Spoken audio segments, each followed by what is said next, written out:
Hari Om, Noéline.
Bien, on va commencer.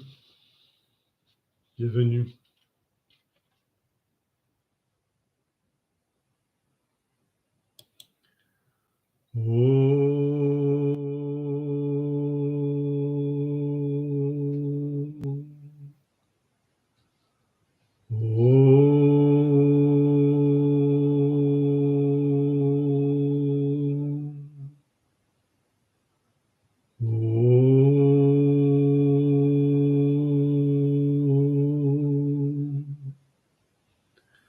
Om Sahana Vavatu Sahano Bhunaktu Sahaviryam Karavavahe Tejaswina Vaditamastu Ma Vidvishavahe. Om Shanti Shanti Shanti. Om Namo Gajananaye. Om Namo Narayenaye. Om Namo Namah Shivaya. Shri Sadgurubhyo Namaha. Shri Sadgurubhyo Namaha. Om Guru Brahma Guru Vishnu Guru Devo Maheshwara Guru Reva Parabrahma Tasmei Shri Gurave Namaha. Om Namo Bhagavate Vasudevaya. Om Namo Bhagavate Vasudevaya. Om Namo Bhagavate Vasudevaya, Vasudevaya. Hari Om. Alors, je vais faire un petit résumé rapide de là où on en est dans l'histoire, et avant de commencer aujourd'hui. Alors, vous vous rappelez, quand on avait parlé du barattage de l'océan de lait, à la fin du récit, Mohini, c'est-à-dire Vishnu Narayana déguisé en Mohini, trompe les Asuras pour ne pas leur donner l'Amrita, l'élixir d'immortalité, pour ne pas leur conférer l'immortalité. S'ensuit une crise de jalousie des Asuras vis-à-vis des Devas, qui eux en ont bénéficié, et s'enclenche la grande guerre des deux mondes, le monde supérieur et le monde inférieur. Chaque camp est mené, le monde des Devas est mené par Indra et le monde des Asuras est mené par Bali. Au cours de ce combat, Vishnu intervient pour abattre Bali, qui quitte le champ de bataille quasiment donné pour mort, et qui va se réfugier auprès des Gandharvas. Mais le gourou des Gandharvas, Shukra, le soigne et lui donne le restaure dans toute sa gloire, et Bali fait un retour triomphal.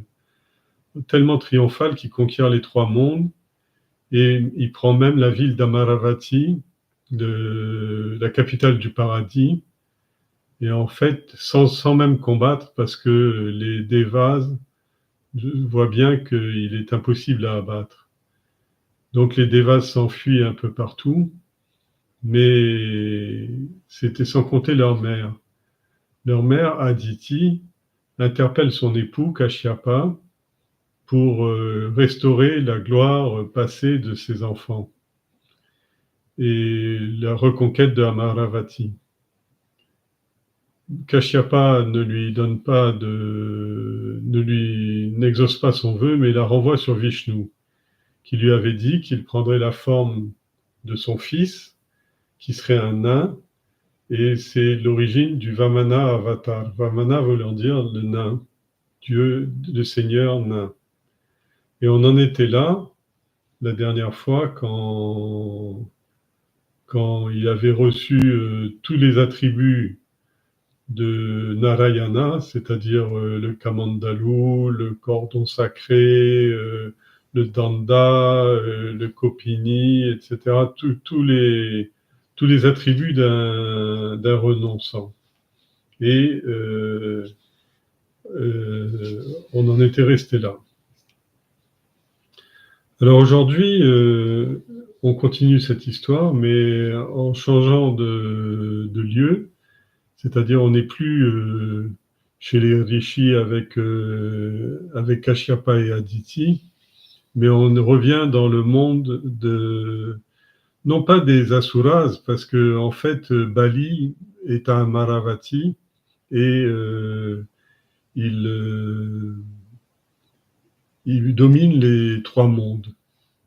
Et donc, à la demande de son gourou, sur les conseils de son gourou, il a commencé un yajna qui s'appelle Ashwamedha, qui est en fait la confirmation de sa supériorité sur les trois mondes.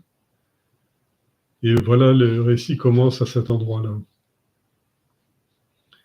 Sur la terre de Bhrigu Kacha, qui se trouvait sur la rive nord de la rivière sacrée Narmada, Mahabali, le monarque Asura, accomplissait l'Ashwamedha selon les directives de Shukra, qui était secondé par le clan des Bhrigu, les Bhargavas. Alors bon, il y a beaucoup de noms sanscrits là. Bhrigu Kacha, Bhrigu Kacha, ça veut dire c'est une des grandes villes citées dans les Védas, une des 7 grandes cités des Védas, et elle était établie sur les rives, au nord de la rivière Narmada. La rivière Narmada, on a vu souvent que c'était un grand fleuve sacré qui se jette dans le Gange et qui a de nombreux lieux de pèlerinage, des tirthas, comme on dit. Alors, donc, c'est là que dans un de ces tirthas, dans un de ces lieux sacrés, de la terre de Bhrigu Kacha, c'est-à-dire la terre de Bhrigu Rishi, et que Shukra lui organise son grand rituel. On avait vu, pas la semaine dernière, mais la semaine d'avant, il a été habillé, vêtu, baigné, il a fait de nombreuses austérités, etc. Et le rituel est commencé. Vamana, le nain, décida de s'y rendre et d'assister à ce yaga. Le grand rituel suivait son cours, quand soudain un immense halo de lumière commença à inonder la scène. Étonnés, les participants regardaient tout autour d'eux. Ils ne comprenaient pas d'où venait toute cette lumière qui semblait se déplacer vers eux. Ils suspendirent leurs activités et se dirent « On dirait qu'un soleil levant avance vers nous. » En observant mieux, ils virent alors qu'un minuscule enfant brahmane s'avançait vers eux. Il avait un kamandalu à la main et une ombrelle dans l'autre. Serait-ce Surya, le seigneur du soleil, qui a pris cet aspect minuscule pour venir en personne observer notre sacrifice? Est-ce que Agni, le seigneur du feu, vient de nous bénir? Ou encore, est-ce que ce seraient les Sanat Kumara, les fils de Brahma, qui ont voulu sanctifier le Yagashala, la salle verte, de leur présence? Toutes ces pensées leur traversaient l'esprit en constatant toute cette gloire. Alors qu'ils se demandaient qui ce pouvait bien être, le Vamana pénétra dans le Yagashala. Le jeune Brahman se tenait droit. Son buste était ceint d'une tresse maunji, d'herbe maunji. Le cordon sacré, en 3 fils de coton, brillait comme un éclair sur sa poitrine. Sa tête était surmontée d'un charmant jata, c'est les chignons des ascètes, soit tressés, soit en chignon, mais les ascètes ont toujours les cheveux ramassés. C'est pour ça que Arjuna appelle souvent Krishna Keshava. Keshava, ça veut dire celui qui est bien coiffé, qui est bien net, et en même temps, ça veut dire qu'il contrôle les sens de perception qui, comme des cheveux, ont tendance à partir dans tous les coups de vent et dans toutes les directions. Alors, il avait un charmant jata sur la tête. Il tenait un kamandalou, c'est-à-dire un broc d'eau dans une main et un parasol dans l'autre. Toute l'assemblée se leva comme un seul homme, tant était grande la gloire de ce jeune garçon, qui n'était encore guère qu'un enfant. Bali se précipita à sa rencontre, tomba à ses pieds, l'honora en lui Pardon, excusez-moi, j'ai fait une bêtise.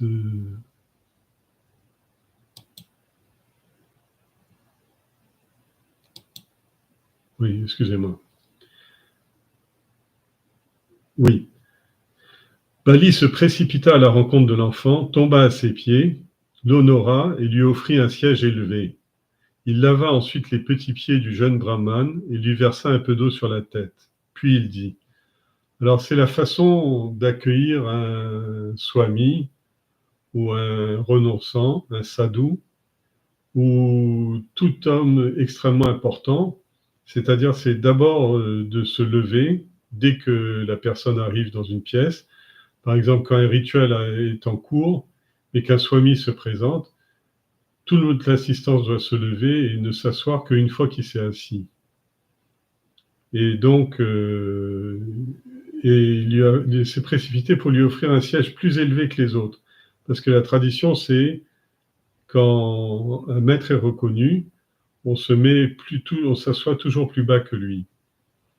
Il lava ensuite ses petits pieds et lui versa un peu d'eau sur la tête. Alors c'est le rituel de reconnaissance qu'on fait. On verse quelques gouttes d'eau sur le pied, soit avec une feuille de mangue, etc. Et aussi sur la tête de la personne. Et on lui passe un marla autour du cou. Là, c'est pas dit, mais ça fait partie du rituel pour accueillir un sage. Puis il dit, « Bienvenue, mon Seigneur. Je ne sais pas qui vous êtes, mais je sais une chose.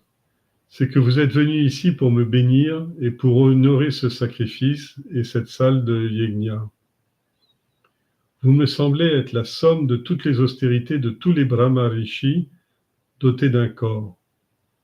J'ai été béni par votre visite, ainsi que mes ancêtres. Ma vie a été purifiée à cet instant, grâce à vous. Le fait de recueillir de l'eau de vos pieds et de la verser sur ma tête m'a purifié de tous mes péchés et rendu mon Ashwamedha, mon sacrifice, fructueux. Dites-moi, mon Seigneur, ce que je peux faire pour vous maintenant. Les Mahatmas, les grands sages, les grands êtres, tels que vous, bénissent leurs fidèles en leur demandant des faveurs. C'est le privilège d'un brahman de demander. Quant au kshetriya, son privilège, c'est de pouvoir accorder ce qu'il lui demande. Le brahman bénit lorsqu'il demande une faveur et le kshetriya reçoit sa bénédiction par le fait de lui accorder cette faveur. dites-moi, qu'est-ce que je peux vous offrir? Voulez-vous des terres? Voulez-vous de l'or? Voulez-vous des maisons? Dois-je vous donner de belles jeunes filles, des chevaux, des éléphants, des vaches? S'il vous plaît, ordonnez et honorez-moi en acceptant de recevoir un cadeau de moi. Le jeune brahman répondit avec gentillesse à Bali, sourit avec gentillesse à Bali et lui répondit: Il est beau et juste de votre part de prononcer ces paroles si pleines d'humilité, de noblesse et de droiture. Mais il n'y a pourtant rien de surprenant à ce que cela vienne de vous. En effet, vos acharyas, c'est-à-dire vos professeurs, vos guides, sont le grand Shukra Acharya, c'est-à-dire le maître des Devas, des Asuras, et les Brigus, les Bhargavas. Il en va de même pour votre lignée. Votre grand-père était le grand Prahlada, et votre père, Virochana, était réputé pour sa grande générosité. Je sais aussi que dans votre famille, personne n'a jamais refusé de soutenir ceux qui venaient les trouver avec une demande, que personne n'a refusé la charité à celui qui l'a demandé, qu'il n'y a jamais eu le moindre cas de promesse faite et non respectée. Hiranyaksha, votre ancêtre, n'utilisait qu'une seule arme, le gada, c'est-à-dire la masse ou la massue. Et avec ce seul gada, il a conquis les 3 mondes. Et il était malheureux de ne trouver nulle part quelqu'un d'assez puissant à combattre. Lorsque Narayana, le Seigneur, sous la forme du Vahara, le sanglier, l'a rencontré lors d'un combat, alors qu'il transportait la terre à la surface depuis le Rasatala, Hiranyaksha l'a défié puis combattu avant d'être tué par le sanglier. Mais croyez-vous que le Seigneur ne fut pas du tout satisfait? Croyez-moi, le Seigneur ne fut pas du tout satisfait de cette victoire, car il se rappelait aussi quelle était la bravoure de son frère jumeau Hiranyakashipu et estimait qu'il n'était pas du tout devenu un conquérant. Et de fait, que se passa-t-il ensuite? On va peut-être couper, parce que ça fait beaucoup d'informations en même temps. Alors, en fait, on s'aperçoit que le nain, le Vamana, connaît particulièrement bien Bali.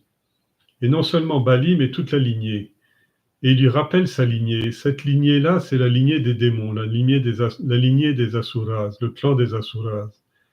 Et la lignée commence avec Hiranyaksha et Hiranyakashipu, qui étaient les 2 gardiens du paradis, les 2 gardiens de Vishnu. Et ils avaient blessé les Sanat Kumara, ils avaient vexé les Sanat Kumara qui les avaient maudits. Et à la suite de quoi, Vishnu avait atténué la malédiction en ne leur donnant que 3 naissances sur la terre. Mais 3 naissances dans lesquelles ils seraient des démons farouchement opposés qui n'auraient qu'une seule idée, c'est d'écraser le divin, d'écarter Dieu du monde. Plutôt le monde de Dieu. Alors, oui. Alors, cette lignée, il ne faut pas croire que, je vous ai expliqué, que c'est la lignée qui est en charge de la destinée du monde matériel et de ce qui sous-tend le monde matériel. Mais en même temps, ces mondes, on va faire une explication sur les mondes tout à l'heure, si j'ai un peu de temps. On appelle les lokas, les lokas. Loka, ça a donné le mot lieu en français, c'est-à-dire c'est des endroits où les gens se réunissent. Mais on va venir. Et donc, les asuras sont les gens qui vivent ou qui gèrent les mondes inférieurs. Mais inférieur ne veut pas dire qu'ils n'ont pas moins d'importance, parce que c'est ce qui nous soutient. C'est-à-dire c'est la mer, c'est la terre, c'est tout ce qu'il y a en dessous de nos pieds, plus bas que nos pieds. Et donc, plus bas que nos pieds, ce sont les lois de la nature, c'est-à-dire la cosmologie, les astres, les éléments, les forces telluriques, et dans l'esprit de l'homme, ce qu'on appelle son subconscient. Mais si le subconscient ne marche pas, si les lois de la gravité, de la gravitation universelle, du temps, etc., ne marchent pas, ben, il y a de gros soucis à se faire. Et alors, il rappelle donc à Bali que sa lignée, il le sait très bien Bali, mais c'est une façon de l'honorer, lui dire que sa lignée est celle qui gère le monde sur le plan matériel depuis toujours.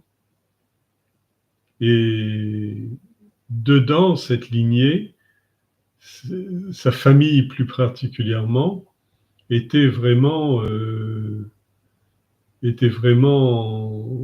grande. Il cite trois personnes.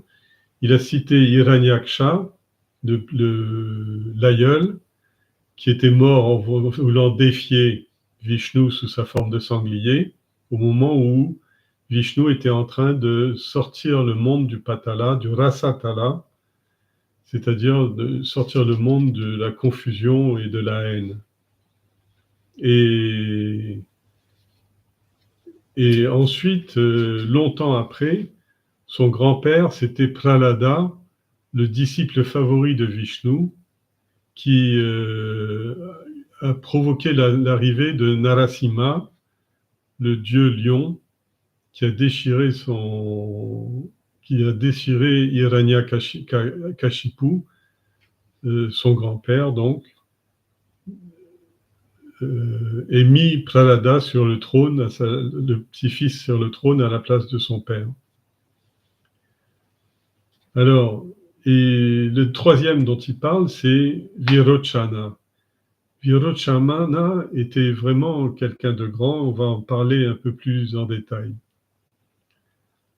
Quand il a appris que Hiranyaksha, c'est-à-dire les yeux d'or, avait été déchiqueté par le sanglier, son frère jumeau, Hiranyakashipu, la montagne d'or, se précipita vers Vaikunta, le paradis, avec la ferme intention de tuer le seigneur Narayana.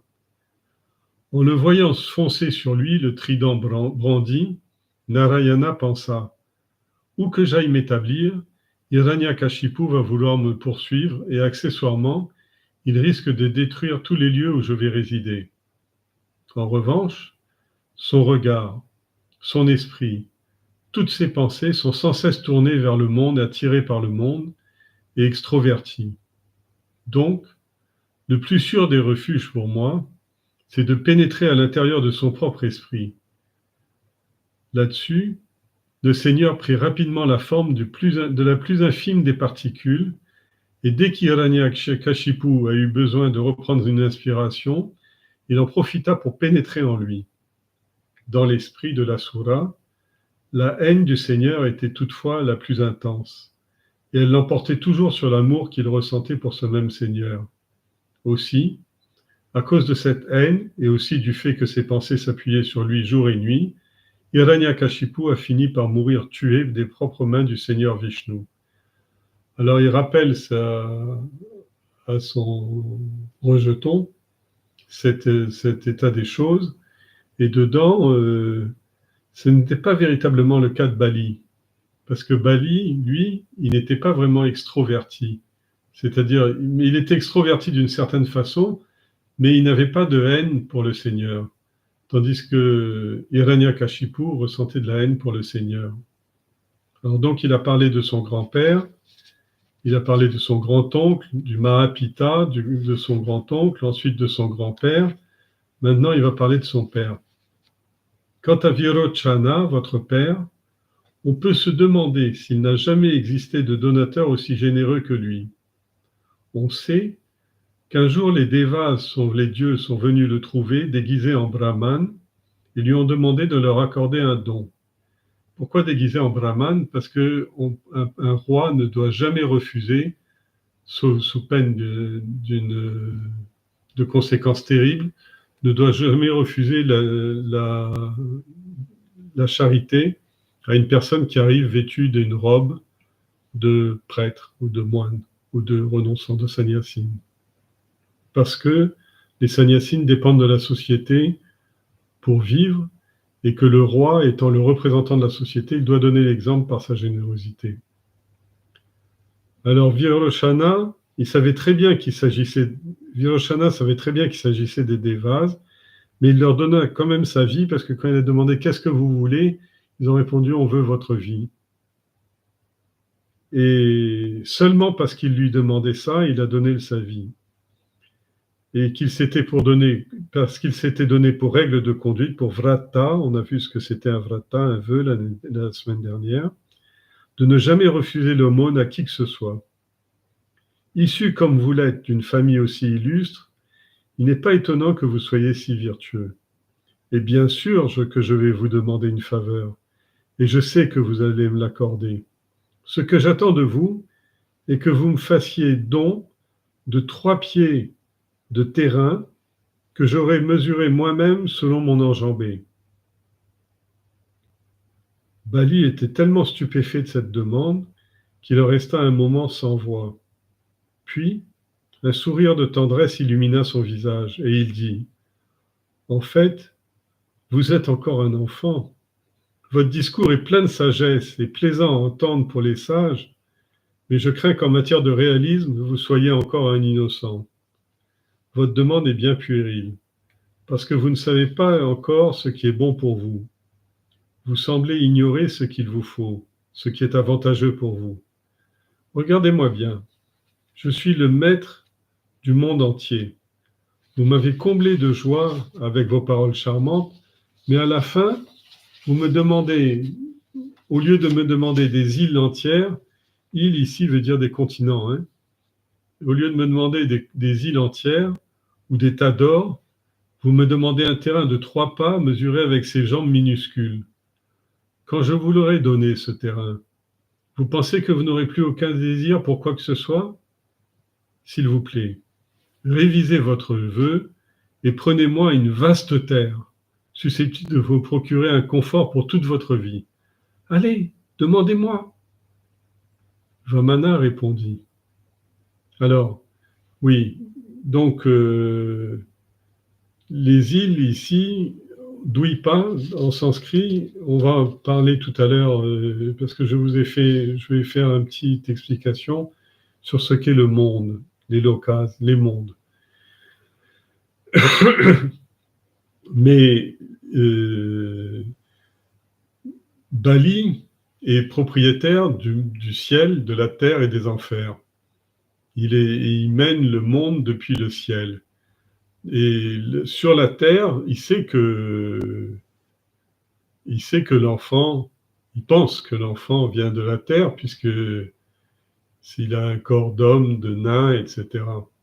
Et il pense que sur la terre, il peut lui demander, par exemple, des dwipas, c'est-à-dire des îles. Il y a, en fait, dans la géographie de l'époque, les mondes étaient constitués de 7 dwipas, de 7 îles. Et qui sont devenus, avec beaucoup de modifications, parce que la croûte terrestre s'est modifiée, etc., et c'est devenu aujourd'hui les continents. Alors lui, il le voit comme un sage, comme un grand rishi, mais vous voyez, la pureté, la grandeur spirituelle d'une personne ne dépend pas de sa maturité ou de son âge. Vous pouvez avoir des enfants tels que Shankara, qui a quelques années, certains disent 7 ans, 9 ans, 13 ans, enfin bref, tout jeune enfant, est parti sur les routes et ses plus grands textes et commentaires sur les Upanishads, il les a fait avant l'âge de 13 ans. Alors, il le considère comme étant un grand sage, mais il ne le considère pas comme étant le Parabrahma, c'est-à-dire le soi suprême qui a pris un avatar qui a pris naissance sur Terre, mais tout en gardant sa nature divine. Le Vamana, le petit enfant, le jeune nain, lui répondit « Ô mon roi, J'apprécie vos paroles et votre geste généreux, mais croyez-moi, si un homme n'a pas conquéri le désir, toutes les choses désirables qui se trouvent dans le monde ne suffiront jamais à le satisfaire. Un homme qui ne se satisfait pas de 3 pas de terrain ne trouvera pas de quoi posséder, ne trouvera pas que posséder les 7 îles du monde et toute leur richesse puisse le combler. On m'a dit d'ailleurs que les seigneurs des 7 îles n'ont pas encore atteint le stade où ils peuvent affirmer « ça me suffit ». Un homme qui se contente de ce qu'il obtient est toujours heureux. Mais celui qui se laisse emporter par les divagations d'un esprit rebelle ne trouvera jamais le bonheur, car il est toujours mécontent. C'est ce mécontentement qui est la cause de la tristesse humaine. Un homme satisfait est prêt pour l'émancipation et sa gloire grandit de jour en jour. Et vous êtes le plus grand des donateurs. Vous êtes un fleuve de générosité, un Duni Samrati. Duni Samrati veut dire Samrati veut dire la couronne, le fleuve couronne, c'est-à-dire la couronne de richesse qui coule comme un fleuve vers le peuple. Je vous demande donc de m'accorder ceci, 3 pas de terrain que je vous couvrirai moi-même de mon pied. Bali avait envie de rire et dit avec un sourire indulgent, « Bon, qu'il en soit ainsi. Je vais vous accorder vos 3 pas de terrain et que vous aurez vous-même mesuré avec vos petites jambes. » Et il observait les minuscules petits pieds qui étaient beaux comme des lotus. Et c'était le Seigneur sous sa forme de Vamana qui était devant lui. Sans cesser de sourire, Bali prit ensuite un petit récipient, un patra, rempli d'eau, pour en verser quelques gouttes sur la paume de lotus du jeune homme, et déclara solennellement, « Je vous ai donné ce que vous avez demandé. » Alors, l'histoire va continuer. On va voir qu'il va y avoir des péripéties parce que son gourou, le gourou de Bali, va intervenir pour essayer de s'opposer. Mais pour le moment, on va s'arrêter là. Alors, plutôt que faire un commentaire classique de ça, parce que c'est relativement simple, c'est-à-dire que c'est un texte sur les lois de Dharma, le Dharma des sannyasines qui rencontre le Dharma des rois, des rajas, le Dharma des kshetriyas. Alors, en fait, il y a une chose qui est très importante, qu'on oublie beaucoup dans le monde, c'est que le roi, fût-ce le roi du monde, comme les Bali, n'est pas complètement autonome. Il dépend de Dharma. Et le représentant de Dharma, c'est le sannyasine. Le sannyasine n'en veut pas sa richesse, il ne veut pas ses terres, il ne veut pas sa puissance sur le monde, il ne veut pas ses forces militaires, etc. Il n'a pas besoin de tout ça. Mais par contre, le kshetriya, il a besoin de tout ça. Parce qu'un dirigeant qui ne s'attache pas à des principes est vraiment difficile à amener. Or, qu'est-ce qu'on voit aujourd'hui? On voit les principes dont on parle de démocratie, on parle de laïcité, ou on parle de domination militaire, etc. C'est-à-dire que tous ces kshetriyas, tous ces grands guerriers de notre époque sont complètement perdus. Pourquoi? Parce qu'ils ont un ego surdimensionné et rien ne vient limiter cet ego. C'est-à-dire qu'ils cherchent dans le pouvoir une façon d'assouvir leur soif de puissance sans limite.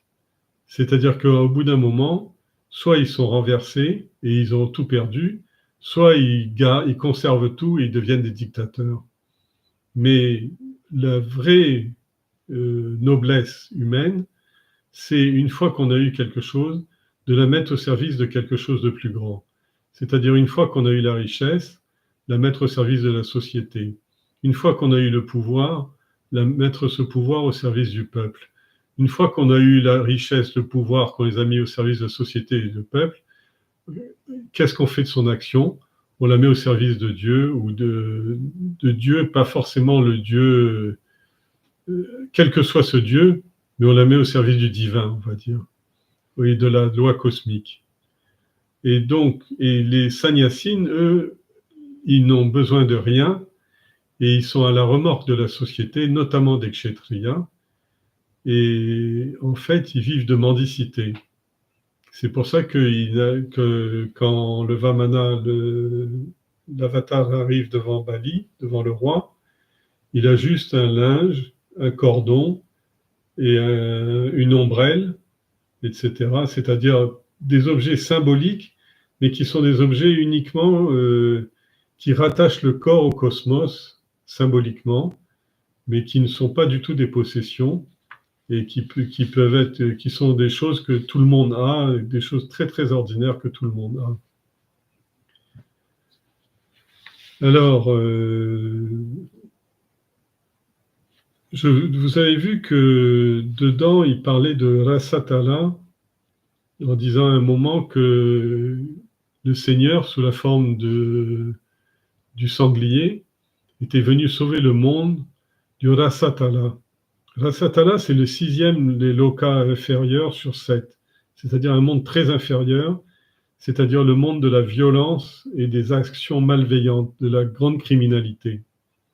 Et ça m'amène à parler de l'organisation du monde. C'est assez simple, hein, mais comment les anciens Indiens voyaient le monde. Alors, et notamment, le monde s'appelle Loka. Alors, en fait, dans la philosophie et la cosmologie hindoue, philosophie, c'est-à-dire la sagesse, cosmologie, ça veut dire le rituel et la géographie et tout ce qui est extérieur. C'est-à-dire à l'intérieur comme à l'extérieur, l'univers est composé de multiples plans d'existence qu'on appelle des lokas. C'est-à-dire il n'y a pas un seul monde et en fait, on viendra là-dessus. Mais la science moderne arrive maintenant à comprendre avec les concepts de physique les plus avancés, que l'univers est conçu comme composé de plusieurs plans d'existence. C'est un concept très très ancien qui remonte à la nuit des temps. Dans toutes les religions, on va vous parler de l'enfer et du paradis, etc. Mais en fait, l'enfer et le paradis, il n'y a pas d'un côté Dieu du paradis et de l'autre côté l'enfer, parce que l'enfer serait égal à Dieu à ce moment-là, puisqu'il serait créé par lui-même, ou autonome. Mais en fait, c'est l'ensemble qui est dirigé par Dieu, le paradis comme l'enfer. Et c'est ces plans d'existence qu'on appelle les lokas. En fait, en quoi c'est intéressant? C'est qu'il y a beaucoup de dimensions qui dépassent les différents états de conscience et le monde physique que nous percevons. Loka veut dire un monde, un plan de conscience, une dimension, un lieu. Et les lokas, ces mondes, ne sont pas seulement des lieux physiques, c'est-à-dire il n'y a pas la terre, le sous-sol et le ciel, mais ils représentent plutôt des états de conscience et des niveaux d'existence. Comme par exemple le plus haut des lokas, c'est Brahma Loka, c'est-à-dire le monde du Créateur. Généralement, en dessus et en dessous de l'homme, il y a 14 lokas principaux, 7 royaumes supérieurs et 7 royaumes inférieurs. Généralement, hein, parce que parfois il y a des chiffres un peu différents. Alors les 7 lokas supérieurs, on va aller vite.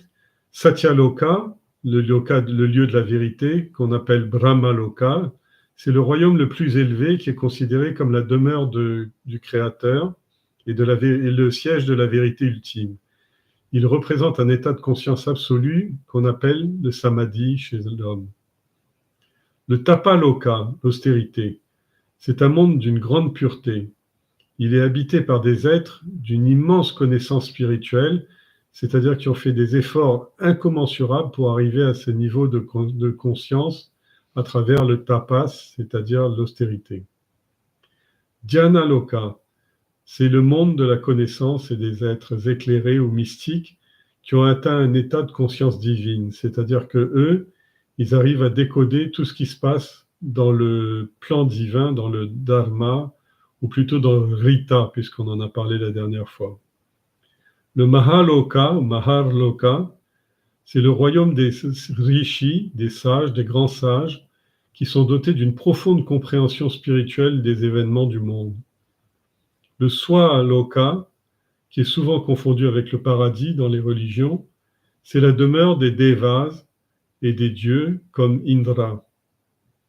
Ensuite, le Bhuvaloka,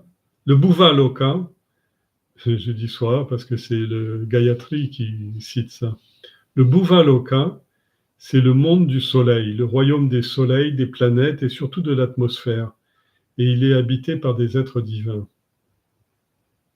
subtils. Le Bhuloka, c'est notre monde, la Terre, y compris la Terre, mais aussi les autres planètes, où résident des êtres mortels. Déjà, à l'époque, ils savaient très bien qu'il y avait d'autres planètes habitées. Ça, c'est pour les 7 lokas supérieurs. Alors, on est le plus bas des lokas supérieurs, et le but de la vie, c'est de s'élever vers le haut et non pas vers le bas. Mais il y a 7 lokas inférieurs aussi. Le premier, c'est le Atala Loka, c'est-à-dire un royaume qui est les désirs intenses qu'on appelle les soifs, les ivresses et les plaisirs sensuels excessifs, c'est-à-dire c'est le monde de l'ivresse et du plaisir. Le Vitala Yoga, qui est associé à l'obsession et à l'avidité matérielle, la soif de possession et les idées obstinées. Ensuite, il y a le Sutala Loka, pardon, je ne sais pas ce que j'ai avec yoga. Sutala Loka, peut-être parce que quand je suis dans le monde des enfers, je fais un yoga, je m'y associe. Je plaisante. Alors, le Sutala Yoga, c'est le lieu où règne la jalousie et l'envie des autres, et la jalousie et l'envie. Le Tala Yoga, c'est-à-dire le fond des fonds, c'est la sphère de la confusion mentale ou de l'illusion prolongée. Très souvent, on parle de moha, la folie, quand la folie s'empare de quelqu'un. Alors, c'est le fond du fond. Mais il y a plus profond encore. Il y a le Mahatala Yoga, c'est-à-dire un royaume où l'égoïsme extrême subsiste, et en plus de se faire du mal, on exploite les autres. C'est l'exploitation d'autrui. Il y a le Rasatala Yoga, on en a parlé là où était tombée la terre quand le sanglier est venu la chercher. C'est le domaine de la violence et des actions malveillantes.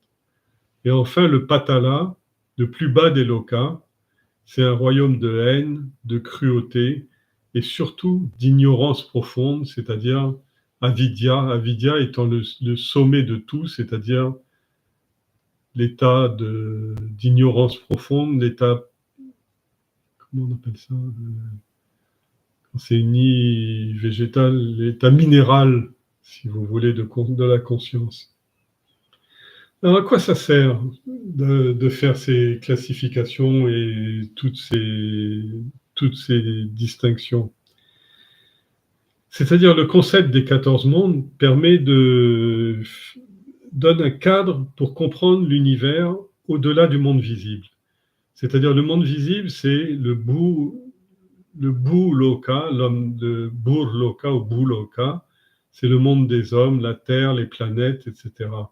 Mais en fait, ce qu'il faut comprendre dans l'hindouisme, c'est que bien au-dessus de ça, il y a des mondes et des mondes qui sont plus subtils, et des mondes qui sont plus lourds, plus grossiers, plus aveugles que ça, que le monde des hommes. Alors les lokas sont utilisés dans la spiritualité et donc dans le Vedanta, parce qu'ils représentent différents niveaux d'accomplissement spirituel de la conscience. C'est-à-dire que, en fait, les mondes, c'est des mondes qui vont des plus obscurs, c'est-à-dire des mondes les plus inconscients, plus privés de conscience, jusqu'au monde à l'identification quasi totale avec la conscience absolue. Et cette notion de loka marche aussi avec les cycles karmiques, le karma, la loi de cause à effet, parce que les âmes se déplacent dans les royaumes en fonction de leurs actions et de leur évolution spirituelle. Donc c'est une grande manifestation de la liberté humaine. La liberté humaine, c'est-à-dire que l'homme peut voyager dans des mondes, même au cours d'une même vie, il peut voyager dans des mondes en fonction de là où il se situe en matière spirituelle.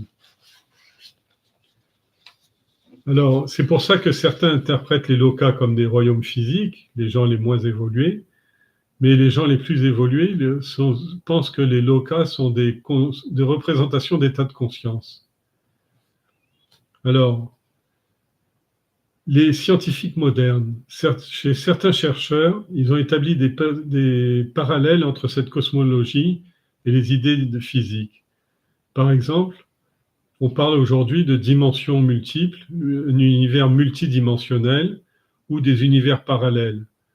Dans la théorie des cordes de la physique quantique, il y a une similitude avec les multiples lokas aussi. L'idée que la conscience joue un rôle fondamental dans la formation de la réalité, comme le suggèrent certaines interprétations de la mécanique quantique, s'aligne sur la vision selon laquelle les différents états de conscience correspondent à différents lokas. Le top de la recherche physique quantique actuellement, c'est de dire que avant le Big Bang, il y avait la conscience pure et indifférenciée. Alors, c'est des choses comme ça. Maintenant, on peut considérer que c'est utile ou inutile, etc. Ça n'a pas tellement d'importance. Mais une chose est sûre, c'est que ce système ancien a servi pendant très longtemps et sert toujours à fournir un cadre pour comprendre la nature de la réalité et de la conscience. C'est-à-dire que globalement, c'est pour élargir le champ de conscience de l'individu à ce qui est au-dessus de lui et en dessous de lui, et pour lui faire prendre conscience qu'il peut tomber très bas et qu'il peut monter très haut au cours d'une seule vie par son simple climat mental. Il va complètement changer, même son entourage et le monde dans lequel il vit. Maintenant, je voudrais terminer avec un zoom sur le Bhuloka. Dans les Puranas, Bhuloka est identifié, je vous avais expliqué, comme étant la Terre, le royaume des êtres humains. Il est divisé en 7 grandes régions qui étaient des Dwipas, des îles. Ces régions, qui sont devenues ensuite des continents, s'appelaient Jambu Dwipa, Plaksha Dwipa, Salmala Dwipa, Kusha Dwipa, Krauncha Dwipa, Shaka Dwipa, Pushkara Dwipa. Parmi elles, Jambu Dwipa est une importance particulière parce que son autre nom, c'est Bharatavarsha, c'est-à-dire c'est le continent indien. Bharatavarsha est considéré comme une terre sacrée où les êtres humains peuvent le plus qu'ailleurs déterminer leur destinée et leur devenir dans les autres royaumes d'existence. C'est-à-dire que pourquoi on dit que l'Inde est supérieure? Pas parce qu'elle a l'arme atomique, pas parce qu'elle a des richesses, pas parce qu'elle a les plus hauts sommets du monde, pas parce qu'elle a des bons paysans, ou un bel artisanat, ou des rituels formidables, etc. Mais on dit que quand on prend naissance ou qu'on vit dans ce Bharatavarsha, c'est l'endroit où on est le plus à même de forger son destin, que ce destin soit une bénédiction ou une malédiction. C'est-à-dire que on est maître de son karma, on devient plus maître de son karma parce que la société entière de Bharata, de l'Inde, est tournée vers l'évolution spirituelle et ils mettent une grande importance sur le karma. c'est-à-dire la possibilité de prendre en main l'action dans le sens de prendre en main, l'action subtile dans le sens de prendre en main sa vie. Alors, Bharata, c'est dans cette région de l'Inde que les fruits du karma décident si l'âme passera après la mort dans le Swarga, le paradis, ou dans le Naraka, l'enfer. En plus de ces régions terrestres, dont l'Inde et les 7 îles dont je viens de vous parler, Burloka est entouré de 7 océans. Chaque île est entourée de 7 océans différents, chacun étant constitué d'une substance différente. Ces océans portent les noms suivants: Lavana, l'océan de sel; Ikshu, l'océan de sucre; Sura, l'océan de vin ou de liqueur; Sarpi, l'océan de beurre clarifié ou de ghee; Dadi, l'océan de lait caillé; et Dugda, l'océan de lait; et Jala, l'océan d'eau douce. Burluka n'est pas un lieu physique, mais il symbolise un carrefour spirituel où les hommes peuvent soit gravir des échelons vers les plans supérieurs, soit descendre vers des royaumes inférieurs, selon leur mérite, leur punyam, ou leur papam de leurs actions, le punyam ou le papam de leurs actions. Donc globalement, ce qu'il faut comprendre, c'est que dans l'hindouisme, en fonction de ce que l'on fait et en fonction surtout de ce que l'on est, de ce que l'on privilégie dans son espace intérieur, dans son esprit, le monde va se transformer, et il peut se transformer en paradis comme il peut se transformer en enfer, et on peut être entouré d'un océan de larmes comme un océan d'eau douce, on peut être entouré de beurre clarifié, de sacrifice, ou de vin et de spiritueux. Vous voyez ce que je veux dire? L'idée, c'est que les objets de désir vont changer en fonction de notre mentalité, les objets du désir vont changer, les objets de l'accomplissement aussi vont changer, et de cette façon-là, on passera, je ne sais pas, du monde des étudiants au monde des médecins, ou du monde des médecins au monde des chercheurs, ou du monde des chercheurs au monde des dirigeants du monde, ou du monde des dirigeants des mondes au grand Swami qui dirige le cœur des hommes. Voilà ce que je voulais vous dire. C'était un peu en marge de... Dommage qu'il y ait très peu de monde dans la salle. Et c'était un peu en marge du récit. Mais en même temps, ça éclaire toute cette histoire, si vous voulez. Parce que c'est la guerre des deux mondes, la guerre du monde. La guerre des deux mondes, c'est-à-dire les lokas supérieurs avec les lokas inférieurs, l'enfer et le paradis. Et...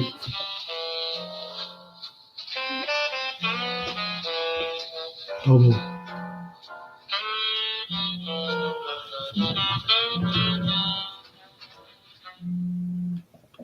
Oui, excusez-moi.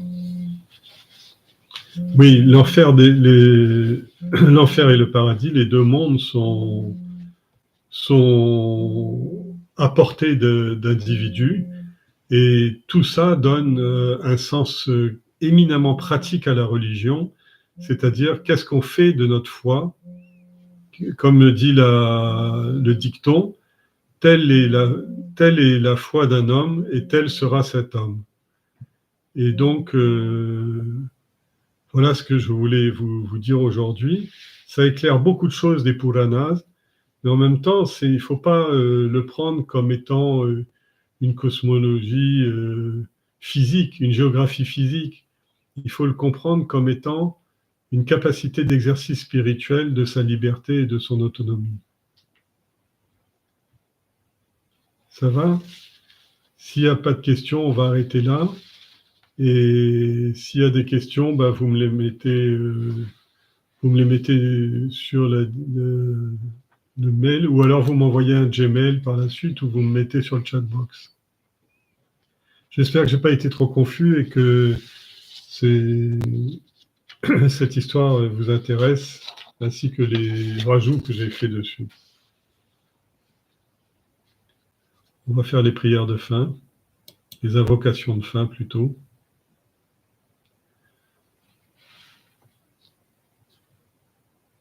Om Sarvesham Swastir Bhavatu, Sarvesham Shantir Bhavatu, Sarvesham Purnam Bhavatu, Sarvesham Mangalam Bhavatu, Sarve Bhavantu Sukhinaha, Sarve Santu Niramaya, Sarve Bhadrani Pashyantu, Ma Kaschid Dukha Bhag Bhavet. Om Asato Ma Sadgamaya, Tamaso Ma Jyotirgamaya, Mrityurma Amritam Gamaya. Om Purnamadav Purnamidam Purnat Purnamudachyate Purnasya Purnamadaya Purnameva Vashishyate. Om Shanti Shanti Shanti. Hari Om Shri Gurubhyo Namaha. Hari Om. Eh bien, je vous dis à la semaine prochaine. On a encore 1 ou 2 séances en Zoom et pour le mois de juin, je serai sur la Réunion. Donc, on reprendra les séances en présentiel à partir du mois de juin. Si vous êtes intéressé, je vais mettre même si vous n'êtes pas intéressé d'ailleurs, je vais mettre le concept des lokas. Je vais le mettre le texte que j'ai préparé, que j'ai beaucoup pioché dans un